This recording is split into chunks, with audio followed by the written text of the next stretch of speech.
If you're looking to buy your first house, the secret to saving for a down payment is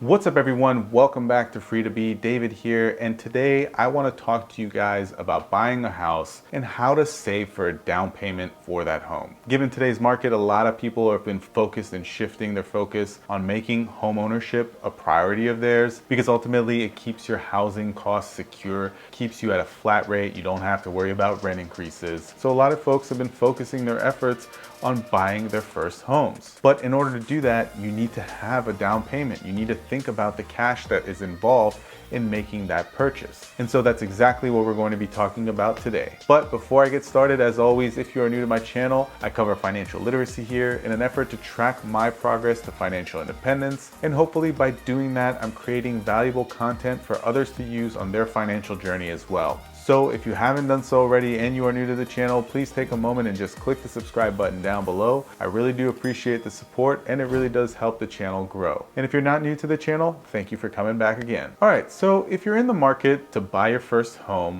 where do you start? How do you start saving for a down payment? Now, when I was younger, I used to really just beat myself up over the fact that I was never going to have the 20% I needed to put down on a house. I just thought to myself that that was gonna be impossible, but it really is not. As I started exploring and started learning and started educating myself, I realized that, okay, 20% is nice, but you don't necessarily need that 20% as a down payment as long as you understand how much house you can afford, what it takes to be a homeowner, and what you're looking for in terms of your investment and your future and your needs. So once you do that, then you can start approaching your savings goal in a smart way. So again, the first thing you're going to want to do is make sure you understand what it is you're looking for. Why are you making this leap? Why do you want to now own property? Is it because you've moved 5 or 6 times in the past few years and every time your rent's increased? Is it because you really want to put roots down and live in an area long term that you know you're going to want to live in? Or is it simply that you just want to start investing your money in real estate? You want to start building a real estate portfolio? Whatever it is, you have to approach it with that targeted goal in mind.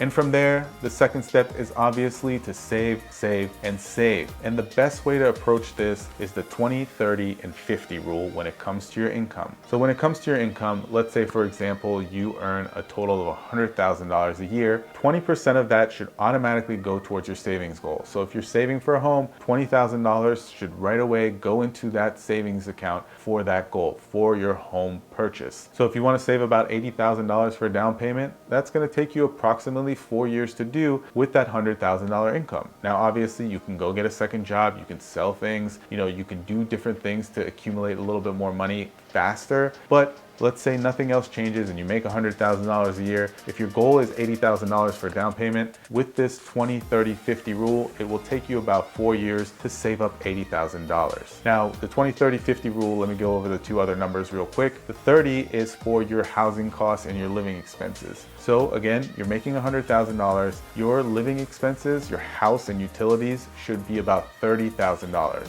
I don't mean living expenses like, you're going out, you're dining and all that. Really what I meant was your housing expenses. And that should be about $30,000 a year, which is about $2,500 a month. And $2,500 a month would include your mortgage, your housing costs, as well as utilities, cable, water, all that stuff. So when you're looking to finally buy, if you have this $80,000 as a down payment, you need to look at the $2,500 you have allocated a month for housing costs in order to determine exactly how much house you can afford. And with the $2,500, let's say minus a couple $100 for utilities, it leaves you about $2,300 a month. And with $2,300 a month at like a 4% interest rate, you're looking at about a $480,000 home. Buying $480,000 or less will really just put you in a comfortable place. All right, and then shifting to the 50%, the 50% is really allocated to anything else you want in your life. Now, could you be more aggressive and use that 50% to invest more or save more? Absolutely you could. But the point is that you have this 50% to play with, whether you want to do riskier investments, invest in the stock market on the side, whatever you want to do, this 50% is for you to go ahead and live your life in a comfortable fashion. All right, so what's the next step? Now that you've followed the 20, 30, 50% rule, what do you do next? Well, the next thing you need to be mindful of is to pay down any high interest debt that you have, because the key here for you is going to be to lock in as low of an interest rate as possible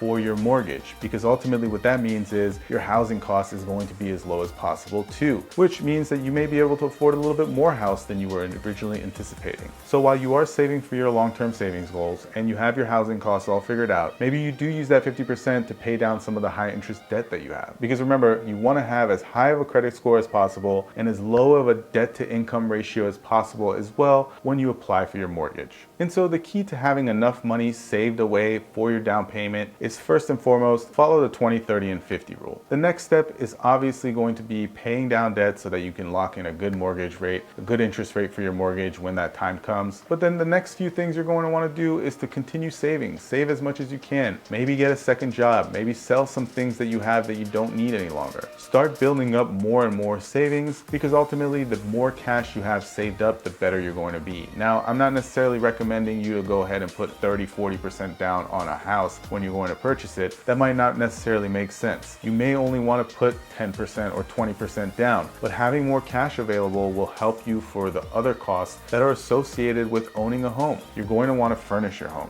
You might want to do some repairs to your home before moving in. And having as much cash as possible is really going to just help you be more successful when it comes to home ownership. So make sure you're planning it all out. Make sure you understand your goals. Make sure you understand your objective. Make sure you understand what it is that you want out of home ownership before you just make the leap. Then follow the saving rule when it comes to your income. Follow the rules when it comes to, paying down debts and making more money, whether it's side hustles or selling things or whatever it may be. Try to follow all these rules, and before you know it, you won't be as overwhelmed as you might find yourself today, and you'll have a sizable chunk of money for your down payment, for your closing costs, for your furniture. And that's it. It's really that simple. Again, for me, 5, 6 years ago, I was so overwhelmed. I was like, I'm never gonna be able to save enough money to buy my first place. And then last year, before I knew it, I had a sizable amount of money saved up, and it was a relatively easy process. And so you can do that as well. All right, guys, well, that's all I had for this video. Are you thinking about buying your first home? Are you thinking about buying a home in general? Let me know what your experiences and your thoughts are down in the comments down below. If you did enjoy the video, don't forget to give it a thumbs up. If you're new to the channel, please take a moment and just click the subscribe button down below.